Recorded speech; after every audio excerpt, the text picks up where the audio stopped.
জি, আসসালামু আলাইকুম। আমি doctor Mohammad Shariful Islam, plastic and aesthetic surgeon. আমরা বিশেষ করে আমি সার্জন, সাধারণত অপারেশন করি।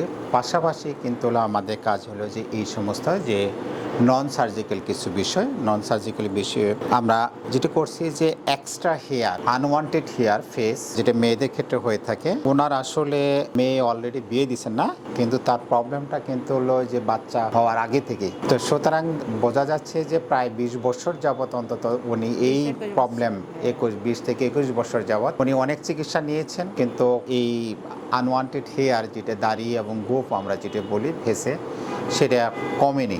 আমরা 3টে সেশন দিয়েছি। 3টে সেশনের পরে কেমন রেজাল্ট সেটাই একটু শুনি। আপা বলেন তো দেখি, রেজাল্টটা কেমন হয়েছে? 3বার দিয়েছে নাকি? কতবার দিয়েছে?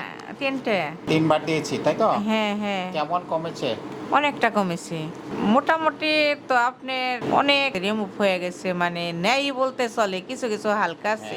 আমরা যদি এটাকে বলি যে 100 ভাগের মধ্যে প্রায় 80% কমে গেছে, 80 ভাগ কমে গেছে মাত্র 3টে সেশনে। আমরা ওনাকে বলেছিলাম কয়টা সেশন লাগবে? 6টা। 6টা লাগবে। 3টা সেশনে গেল, 3টে সেশনে অলরেডি চলে গেছে।